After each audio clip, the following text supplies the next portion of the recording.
ഞായറാഴ്ച പുലർച്ചെയുണ്ടായ ശക്തമായ കാറ്റിൽ കൊച്ചന്നൂർ ചമ്മന്നൂർ ഭാഗങ്ങളിൽ വ്യാപക കൃഷിനാശം.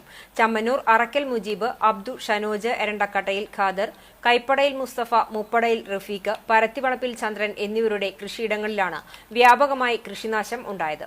അറക്കൽ മുജീബിന്റെ വിളവെടുക്കാറായ വിവിധ ഇനങ്ങളിലുള്ള 300ഓളം വാഴകളും കായ്ച്ചു നിൽക്കുന്ന ജാതിമരങ്ങളും കവുങ്ങുകളുമാണ് ഒടിഞ്ഞു വീണത്.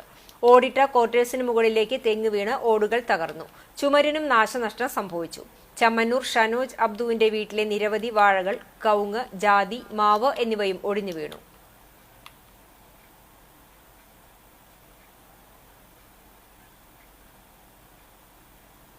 ശക്തമായ കാറ്റിൽ വടക്കേക്കാട് മരം പൊട്ടിവീണ് കാർഷെഡ് തകർന്നു. കൊച്ചന്നൂർ എടക്കര മുഹമ്മദാലിയുടെ കാർഷെഡാണ് തകർന്നത്. വാഹനങ്ങൾക്ക് നിസ്സാര കേടുപാടുകൾ സംഭവിച്ചു. സമീപത്തെ വീടിന് മുകളിലേക്ക് മരച്ചില്ല പൊട്ടിവീണു. കൊച്ചന്നൂർ സ്കൂളിന് സമീപം വൈദ്യുതി കമ്പിയുടെ മുകളിലേക്ക് തെങ്ങ് വീണു. കരിച്ചാൽക്കടവ്, പെങ്ങാമുക്ക് എന്നിവിടങ്ങളിലും കാറ്റിൽ നാശനഷ്ടങ്ങൾ ഉണ്ടായിട്ടുണ്ട്. അഗ്നിശമന ഉദ്യോഗസ്ഥർ സ്ഥലത്തെത്തി നിലംപൊത്തിയ മരങ്ങൾ വെട്ടിമാറ്റാനുള്ള ശ്രമങ്ങൾ ആരംഭിച്ചു. മേഖലയിൽ ഭാഗികമായി വൈദ്യുതി വിതരണം തടസ്സപ്പെട്ടു.